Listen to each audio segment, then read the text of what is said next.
ಬಂದರೆ ಎಲ್ಲರೂ ಇವತ್ತಿನ ಕ್ರೇಜಿ ಮೂವಿ ಅಪ್ಡೇಟ್ಗಳನ್ನ ನೋಡ್ತಾ ಹೋಗೋಣ. ಮೊದಲನೇದಾಗಿ ಫಸ್ಟ್ ಡೇ ಕೂಲಿ ಸಿನಿಮಾ ಎಷ್ಟು ಗಳಿಕೆ ಮಾಡ್ತು. ಈ ಮೂವಿಗೆ ಒಂದು ಥರ ಮಿಕ್ಸ್ಡ್ ರೆಸ್ಪಾನ್ಸೇ ಇದೆ, ಬಟ್ ವಾರ್ 2ಗೆ ಕಂಪೇರ್ ಮಾಡಿಕೊಂಡ್ರೆ ಸ್ವಲ್ಪ ಬೆಟರ್ ಆಗೇ ಇದೆ.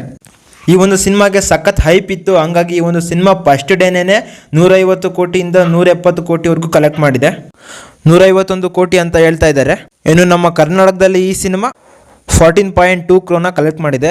ಈ ಒಂದು ವರ್ಷದಲ್ಲಿ ನಮ್ಮ ಕನ್ನಡದಲ್ಲಿ ಹೈಯೆಸ್ಟ್ ಓಪನಿಂಗ್ ತಗೊಂಡಂಥ ಸಿನಿಮಾ ಇದಾಗಿದೆ.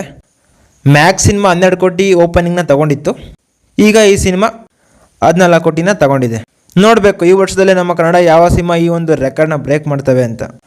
ಇನ್ನು ವಾರ್ 2 ಈ ಒಂದು ಸಿನಿಮಾ ಫಸ್ಟ್ ಡೇನೇ 79ರಿಂದ 85 ಕೋಟಿ ಒಳಗೆ ಹಣನ ಗಳಿಸಿದೆ ಅಂತ ಮಾತುಗಳು ಬರ್ತಾ ಇದ್ದಾವೆ.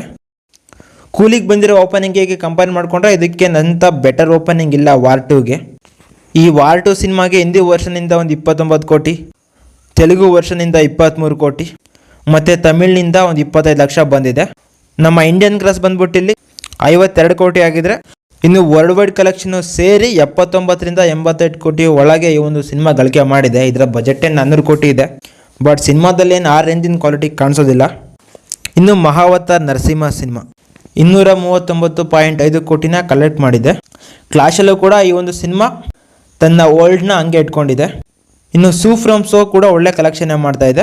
ಈ ಸಿನಿಮಾ ಇಲ್ಲಿವರೆಗೂ 90 ಕೋಟಿ ಹತ್ತತ್ರ ಹಣನ ಗಳಿಕೆ ಮಾಡಿದೆ. ಒಟ್ಟಿನಲ್ಲಿ ಇದೆಲ್ಲ ಒಳ್ಳೆ ಗಳಿಕೆನೆ.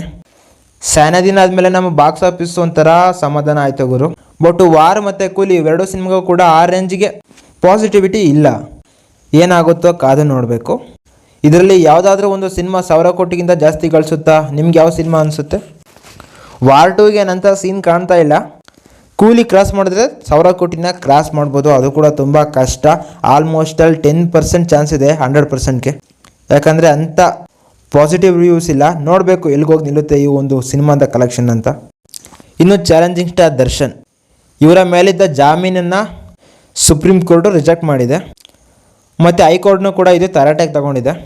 ಏನಕ್ಕೆ ಬೇಲ್ ಕೊಟ್ಟಿದ್ದೀರಾ, ಎಷ್ಟು ಸ್ಟ್ರಾಂಗ್ ಆಗಿ ಎವಿಡೆನ್ಸ್ ಇರಬೇಕಾರೆ ಅನ್ನೋ ಒಂದು ಪ್ರಶ್ನೆನ ಮಾಡಿದೆ. ಅಷ್ಟೇ ಅಲ್ಲ, ಜೈಲಲ್ಲೂ ಕೂಡ ಯಾವುದೇ ಒಬ್ಬ ಕೈದಿಗೆ VIP ಟ್ರೀಟ್ಮೆಂಟ್ನ ಕೊಡೋಂಗಿಲ್ಲ.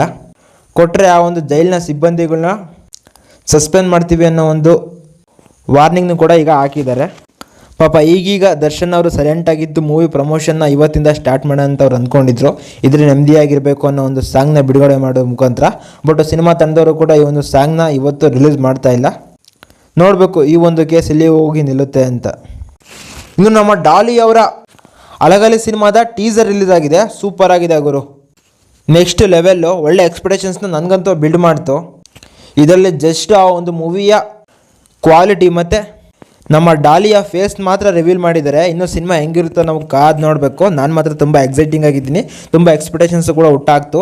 ವಿಸುವಲ್ಸು ಸಖತ್ತಾಗಿದ್ದಾವೆ, ಡಾಲಿ ಅಪೀರಿಯನ್ಸು ಕೂಡ ಚೆನ್ನಾಗೇ ಇದೆ. ಬಟ್ ಇಂಥ ಒಂದು ಎಕ್ಸ್ಪೆಕ್ಟೇಷನ್ಸ್ನ ಹಾಳು ಮಾಡಿದ್ರೆ ಸಾಕು. ಇದಾಗಿತ್ತು ಗೈಸ್ ಅಪ್ಡೇಟು. ಮತ್ತೆ ನಾನು ಸಿಗ್ತಾ ಇರ್ತೀನಿ. ಬಾಯ್.